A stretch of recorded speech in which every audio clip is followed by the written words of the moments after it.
Welcome sa zip9.com. This video ay tutuloy natin yung ating series on solving systems of equation by elimination. No? So, nakadiscuss na tayo ng tatlong problems sa SE04. Ang gagawin natin dito is mag-discuss na tayo ng another two problems. So, we have problem number 4. We have x plus 2y equals 4 and 4x plus 3y equals 1. Okay, so pag ganito, ang gagawin natin is, dapat para tayo makapag-eliminate, dapat may pareho sila, di ba? Tapos yung isa positive, tsaka yung isa negative, no? So, by the way, this is 3y ng dulo. Baka malito tayo. This is 3y. Now, pwede natin gawin is mag-multiply tayo ng 4 dito para pareho sila maging 4x, no? So, we have 4x plus 2y. Oh, sorry. 8y na pala kasi 4 times x is 4x, 4 times 2y is 8y. And then equals 4 times 4 is 16, no? And then we have 4x plus 3y equals 1. So, kinopya ko lang to. So, pwede natin gawin is to subtract, no? Para mawala yung 4, no? Makancel out siya. So, pag nag-subtract ako dito, is the same as adding the negative, no? Kasi a minus b is the same as a plus negative b. So, if we subtract b from a, it's the same as adding the negative of b to a. So, pag nag-subtract ako ng 4x plus 3y equals 1, is the same as adding the negative. So, pag nag-add ako ng negative, mag-change lahat ng sign na yan.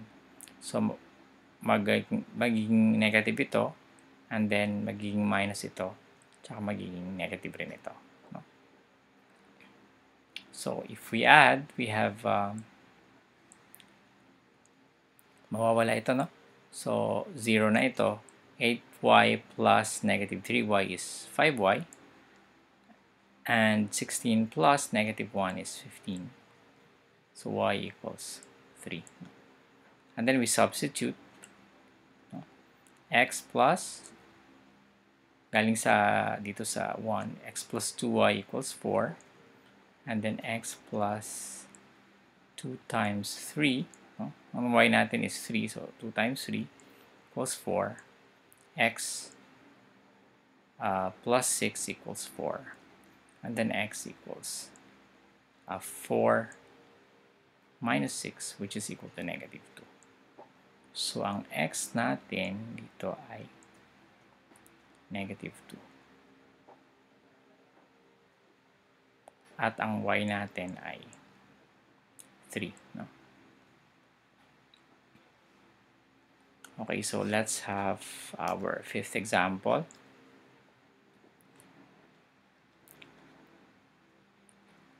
We have 3x minus 4y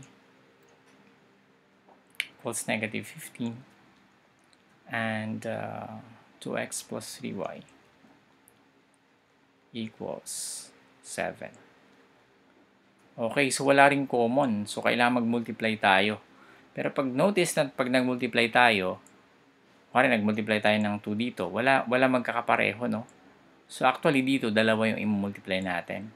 So, for example, dito, pwede ako mag-multiply ng, kung gusto ko i-eliminate to, pwede ako mag-multiply ng 3 dito, 3, so magiging 6x yan.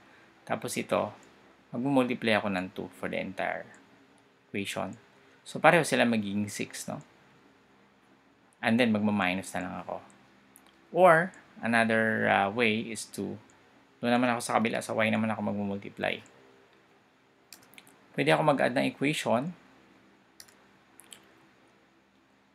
kasi opposite signs na ito para mawala yung y.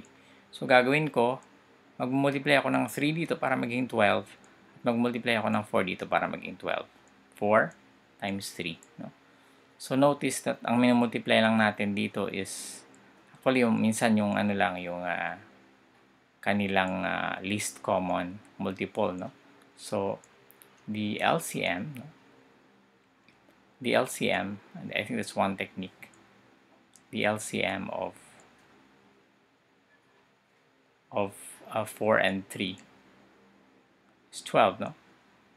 And the LCM of 3 and 2 is 6. So, gagawin mong 6 yung mga to. Pareho. But here, I choose na gagawin kong 12 para diretso na ako mag-add. So, I can multiply this by 4. By 3 para maging 12 to. So, 3 times 3x magiging 9x minus 3 times 4y is 12y. And then we have negative 3 times negative 15 is negative 45. Okay, so nagtagumpay na ako, nagawa ko na itong minus 12. And then gagawin ko na ito plus 12 by multiplying everything by 4. So I have 8x plus, that's 4 times 2x, okay, siya lang 8x.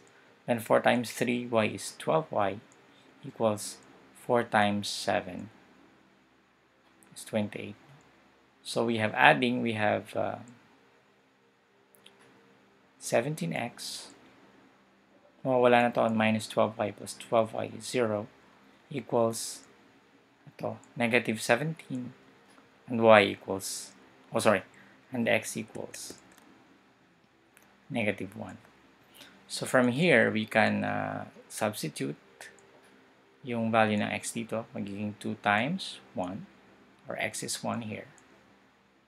2 times negative 1 plus 3y equals 7. We have negative 2 plus 3y equals 7. And 3y is equal to 7 plus 2, no? Ilipat natin. And therefore, 3y is equal to 3. And y is equal to 1. 3y equals 9. 9 and y equals 3. So this is solution for this systems is x equals negative 1 and y equals 3. Okay, so I think that's enough example. I think more than enough. Meron tayong 5 examples on how to use systems of equation by elimination. Gusto ko nga kayo imbitahan sa ating website, discipline9.com, and of course sa ating YouTube channel. You can click the subscribe button below the video. And of course, mag-aaral tayo ng math, no? Sarap mag-aaral ng math. Basta pagtiyagaan lang natin. Maraming salamat and see you in the next tutorial.